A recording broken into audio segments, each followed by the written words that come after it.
1922లో మహాత్మాగాంధీ హింస పెరుగుతోందని చూసి సహకార నిరాకరణ ఉద్యమంను ఆపేశారు. ఆయన అనుకున్నది ఏమిటంటే, ప్రజలు ఇంకా సత్యాగ్రహం అంటే ఏమిటో, దాన్ని ఎలా చెయ్యాలో పూర్తిగా నేర్చుకోలేదు. కాంగ్రెస్లో కొంతమంది నాయకులు అప్పటికే చాలా అలిసిపోయారు. వాళ్ళు అనుకున్నారు, ఉద్యమాలు చేయడం కంటే బ్రిటిష్ ప్రభుత్వం పెట్టిన కౌన్సిల్ ఎన్నికల్లో పోటీ చేసి వాళ్లను లోపల్నుంచే ఎదిరిద్దామని. అలా అనుకున్నవాళ్లు సిఆర్ దాస్, మోతీలాల్ నెహ్రూ లాంటివాళ్లు.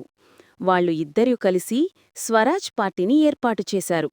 కాని యువ నాయకులు జవహర్లాల్ నెహ్రూ, సుభాష్ చంద్రబోస్ మాత్రం అలా కాదన్నారు. వాళ్లకు పూర్తి స్వాతంత్ర్యం కావాలనిపించింది. అది సాధించాలంటే మళ్లీ ప్రజా ఉద్యమాలు చెయ్యాలని చెప్పారు. ఈ సమయానికి భారత్లో పరిస్థితి కూడా మారిపోయింది. 1926 నుంచి పంట ధరలు పడిపోవడం మొదలయింది. రైతులు పన్నులు చెల్లించలేకపోయారు. ప్రజలు ఇబ్బందులు పడుతున్నారు. ఇదే సమయంలో బ్రిటన్ ప్రభుత్వం సర్ జాన్ సైమన్ అనే వ్యక్తి నేతృత్వంలో ఒక సైమన్ కమిషన్ను పంపింది. కాని అందులో ఒక్క భారతీయుడికి చోటు ఇవ్వలేదు. అందుకే 1928లో ఆ కమిషన్ భారత్కి రాగానే అందరూ గో బ్యాక్ సైమన్ అంటూ పెద్ద ఎత్తున నిరసనలు చేశారు. కాంగ్రెస్, ముస్లిం లీగ్ అన్ని పార్టీలు కలిసి పాల్గొన్నాయి. ఈ నిరసనల తర్వాత బ్రిటిష్ వైస్రాయ్ లార్డ్ ఇర్విన్ 1929లో ఒక ప్రకటన చేశాడు.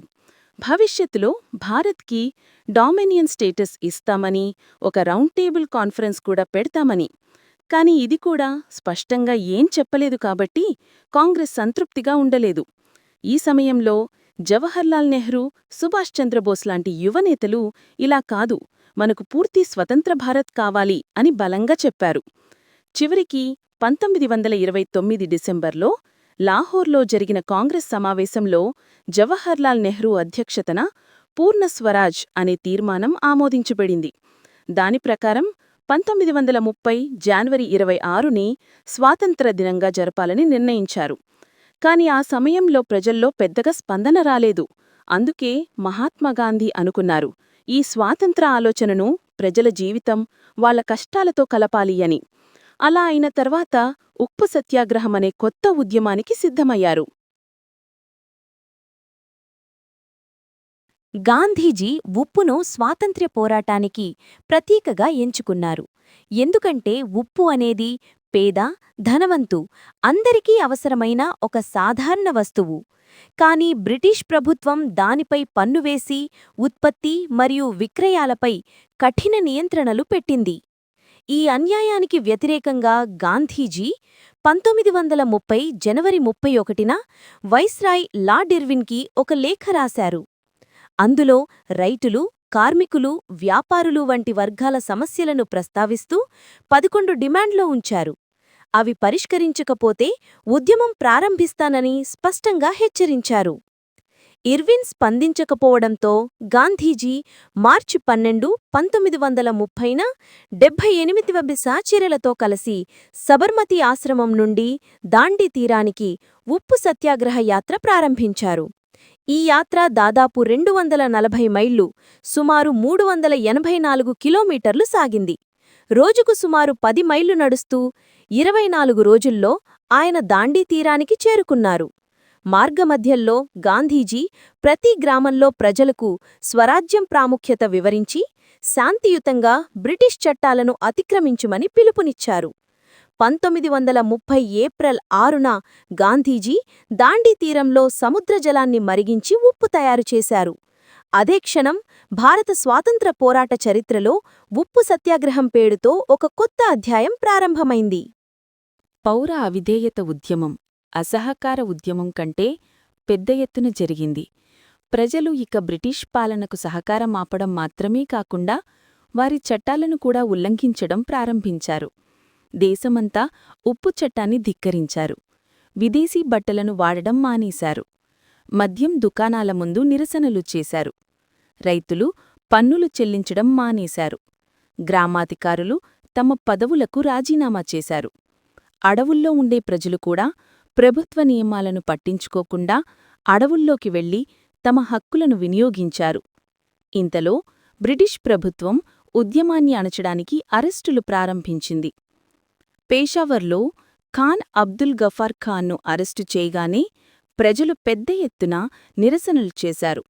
పోలీసులు కాల్పులు జరపడంతో చాలామంది చనిపోయారు. కొద్ది రోజులకే గాంధీజీని కూడా అరెస్టు చేశారు.